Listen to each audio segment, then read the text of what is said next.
On en vient à Donald Trump, le président élu qui sera investi le 20, qui envisage d'annexer par la force, si besoin, le canal de Panama, le Groenland. Le canal de Panama, construit par les États-Unis, artère vitale du transport maritime mondial. Le Groenland, territoire autonome du Danemark, que Trump avait déjà proposé d'acheter.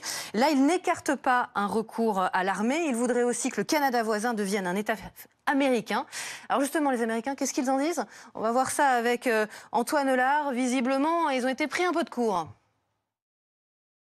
Écoutez, la plupart des Américains que j'ai croisés hier se disent atterrés par les dernières déclarations de Donald Trump. Alors ça n'est pas vraiment surprenant à Washington, qui est une ville très démocrate, qui a voté à plus de 90% pour Kamala Harris.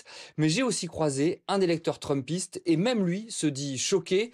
L'annexion du Canada ou du Groenland, il n'est pas d'accord. Je vous propose de l'écouter, lui en premier, puis ensuite la réaction de deux électeurs démocrates. J'adore Donald Trump, mais là ça va trop loin. Le Groenland n'appartient pas à l'Amérique, on ne peut pas envoyer l'armée.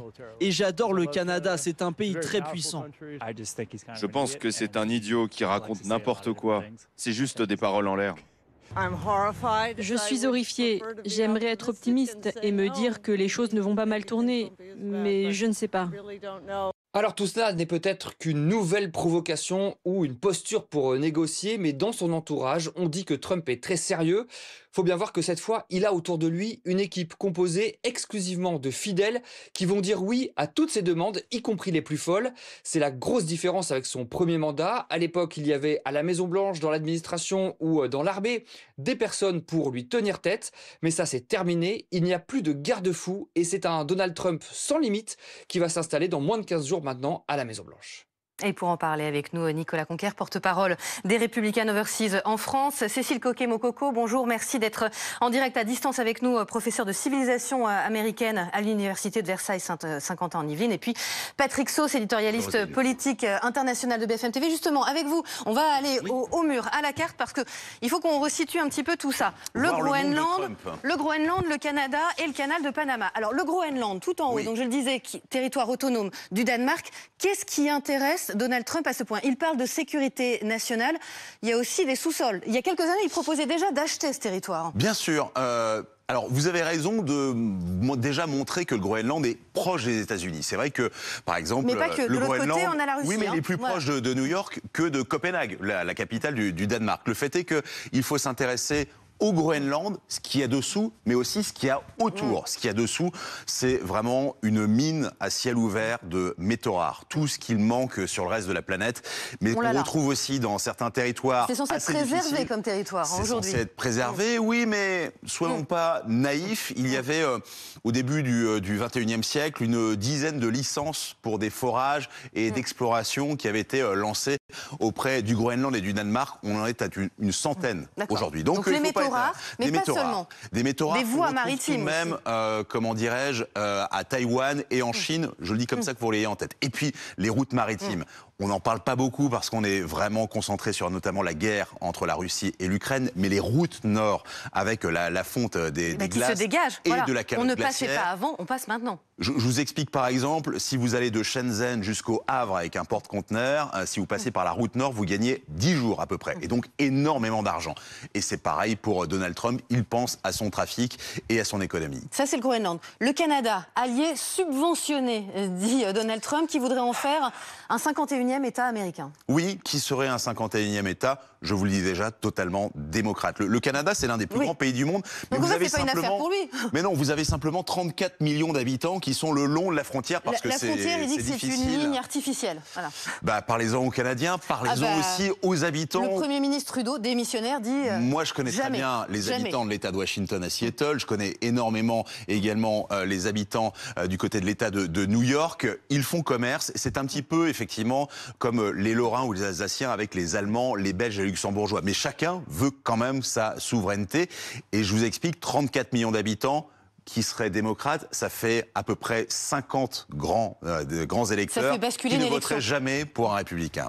Et maintenant, le canal de Panama. Alors là, on descend en Amérique latine, construit, c'est vrai, par des Américains. Par les Français. puis par les Américains. Voilà. Mais... Cocorico. Et le problème pour Trump, là, c'est les droits de péage. On fait payer trop cher le passage aux navires américains. Selon lui, sachant voilà, que selon les experts, il y a deux grands canaux artificiels qui ont été construits au 19e puis au 20e siècle. C'est évidemment Suez et le canal de Panama. Le canal de Suez est beaucoup plus cher, je vous le dis, notamment avec ce qui se passe en mer Rouge aujourd'hui, beaucoup plus cher. L'Égypte fait payer le péage beaucoup plus cher au porte-conteneurs que le canal de Panama. Oui, mais le canal de Panama, Donald Trump estime que c'est un tout petit État. Effectivement, vous allez sur la Constitution, vous la lisez, l'un des premiers articles explique bien que le Panama n'a pas d'armée. C'est interdit par la Constitution. C'est simplement la police qui s'occupe des troubles extérieurs qui viendraient.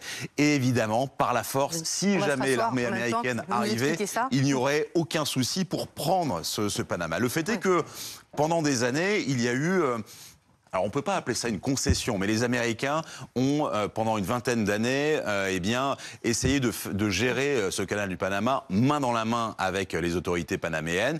Ça a fini en 1999 par un traité qui avait été signé 20 ans plus tôt, notamment par Jimmy Carter, dont la dépouille est arrivée 1 heure après le discours et la conférence de presse de Donald Trump au Capitole pour 3 jours de deuil. Alors tout ça, ça peut sonner aberrant, mais Cécile Coquet-Mococo, beaucoup ont fait l'erreur de sous-estimer Donald Trump. Aujourd'hui, c'est l'homme le plus puissant du monde et surtout, il a l'habitude de faire ce qu'il dit.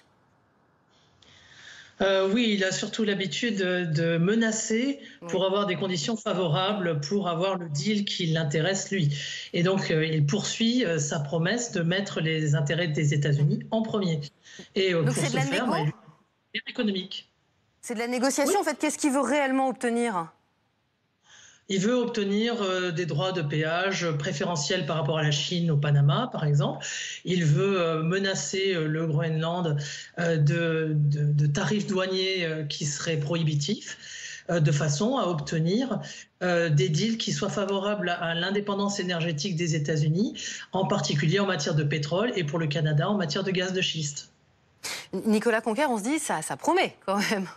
Donald Trump, il fait ce qu'il a promis. Il a été élu sur une plateforme de America First et de redonner sa grandeur à l'Amérique. Mais ça va jusqu'au Groenland et au Panama ? Là, jusqu'où ça va, c'est la sphère d'influence. Et c'est ça ce qu'on doit se poser en termes de différentes puissances, que ce soit les États-Unis, la Russie et la Chine. Et on le voit, ces puissances-là, elles vont faire des gestes. Et si on n'avait pas Poutine qui nous avait déjà ouvert les yeux, là, on comprend qu'en France et en Europe, on ferait mieux de privilégier nos zones d'influence qu'on a sans doute abandonnées si on regarde la Méditerranée, si on doit faire le parallèle. Mais aujourd'hui, Donald Trump, il est en train de, effectivement, jouer sur cet art de la négociation. On rappelle que c'est pas encore le président investi, il ne le sera que dans 10 jours, et il abat déjà ses cartes sur la politique internationale dans un but de pouvoir obtenir des résultats. C'est le deal maker, et c'est une nouvelle, un retour à ce réalisme dans la géopolitique et dans les relations internationales. Et il faut qu'on en prenne conscience. Donc là, il n'y a pas de bien, pas de méchant. Il faut juste assurer des intérêts. Et ces zones, notamment du Greenland, y compris jusqu'à aller à dire, parce qu'on lui a posé la question hier, est-ce que vous pouvez exclure le recours à la force ? Il dit non, je ne peux pas, non. Là, à ce stade, on est aux déclarations. Il a un pouvoir, ne serait-ce que symbolique en tant que président élu. C'est pas un acte quelconque. On est en train d'une phase de négociation de manière à ce qu'on puisse obtenir le meilleur résultat qui corresponde à tout le monde. On rappellera juste pour le Groenland, c'est pas la première fois qu'il y a des demandes qui ont été faites. Jusqu'à Truman, dans les années 40, avait déjà fait une proposition à $100 millions.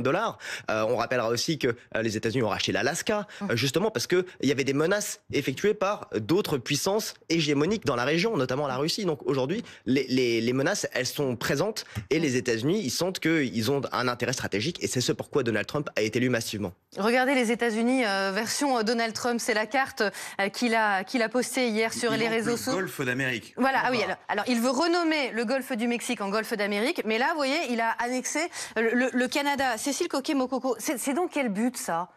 Comme ça, face à un allié ?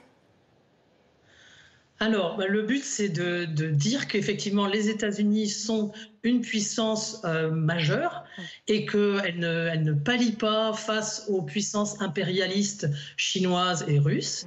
Effectivement, donc on a l'impression de revenir un petit peu en arrière à la deuxième moitié du 19e siècle, où il avait déjà été question d'annexer une partie du Canada du côté des expansionnistes qui ne voulaient pas qu'on aille plutôt du côté du Texas et qu'on prenne des territoires au Mexique. Mais il faut voir aussi qu'il y a un projet de faire passer une loi un peu mammouth, une loi très générale au Congrès dès les premiers jours de la présidence Trump 2. qui va inclure des cadeaux fiscaux. Et ces cadeaux fiscaux, il faut bien les financer avec une coupe des dépenses fédérales qui peut se chiffrer, selon certains experts, jusqu'à 4 trillions de dollars à absorber en 10 ans. Et il faut bien arriver à financer tout cela. Donc, c'est l'intérêt économique aussi qui est derrière ces menaces et ces tentatives pour obtenir le meilleur deal possible. Ouais, l'intérêt économique, il y a des questions diplomatiques aussi. C'était Néla Latrousse, la chef du service politique de BFM TV tout à l'heure, qui disait est-ce que dans ce cas-là, il faut imaginer que Taïwan soit récupéré par la Chine, imaginer aussi que la Crimée passe côté Russie. Est-ce que c'est une évolution aussi de la carte du monde? C'est effectivement le monde dans lequel se projette Trump. Et il ne veut pas que les États-Unis soient une puissance de second rang dans ce monde-là. Donc sa tentative vis-à-vis du Groenland est aussi une annonce vis-à-vis de l'OTAN, puisqu'il ne faut pas oublier qu'il y a une base nucléaire aussi au Groenland, qui est la dernière base nucléaire américaine avant le cercle polaire. Et comme pour la Corée du Sud, Trump estime que cela coûte trop cher aux contribuables américains. Donc partout où on peut faire des économies et en même temps projeter une image de la puissance des États-Unis, il va s'investir et essayer d'incarner cette puissance. Maintenant, il faudra qu'il arrive à convaincre le Congrès, qui a une majorité à la Chambre qui n'est pas si énorme que ça, et au Sénat non plus. Il va falloir arriver à convaincre de l'utilité de ces mesures-là. Patrick, on est vraiment dans la loi du plus fort, là. Oui, ça a d'ailleurs été rappelé ce matin sur France Inter par le ministre de l'Europe et des Affaires étrangères, Jean-Noël Barrot. Et effectivement, on se retrouve avec un certain vertige à commencer 2025, à se dire, bon, qu'est-ce qu'on fait? Est-ce qu'on est, pardon, mais un peu naïf en disant, non mais attendez, il y a des textes qui existent, ou est-ce qu'on constate simplement que ces dernières années, la loi du plus fort s'est imposée? Il y a, dans la rhétorique de toute façon d'un certain nombre de dirigeants, lorsque Vladimir Poutine parle des nouvelles réalités territoriales, au-delà de la guerre d'agression, eh bien, il impose du plus fort. Lorsque Benyamin Netanyahou dit, je veux remodeler le Proche-Orient, on est là aussi.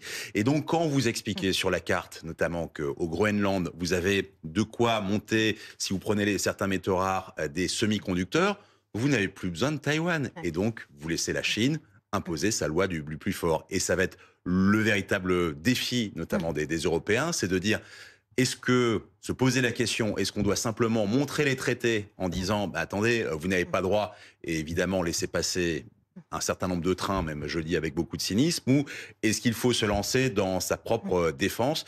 C'est le monde des tarifs douaniers, des barrières qui est en train d'arriver, qu'on le veuille ou non. Mais Nicolas Conquer, tout ça, ça paraît très loin des préoccupations des Américains qui ont voté pour Trump, notamment pour des questions de pouvoir d'achat, du très concret, du quotidien. Bien sûr, mais allez leur parler du Groenland et de Panama. Eh bien, tout d'abord sur l'indépendance énergétique, sur des questions stratégiques sur lesquelles ils sont très concernés, et ça reste la continuité et l'actualisation de cette doctrine Monroe qui a cours aux États-Unis depuis 200 ans, et là elle est remise au goût du jour dans cette sphère d'influence. Donc là, elle est un peu sous stéroïde. C'est des annonces, mais c'est ça qui va pouvoir conforter en fait la plateforme et le programme qui va être destiné à améliorer le pouvoir d'achat et le quotidien des Américains, sans parler des menaces terroristes et d'autres menaces commerciales qui viennent s'abattre sur les États-Unis. Donc aujourd'hui, le temps s'accélère dans le monde, il y a une logique de bloc et Donald Trump se doit d'être un homme fort, un nouveau shérif pour pouvoir peser face aux différentes menaces qui viennent s'effectuer sur des proxys des États-Unis, notamment au Canada, sur lesquels l'influence de la Chine est grandissante et peut menacer les intérêts commerciaux des Américains.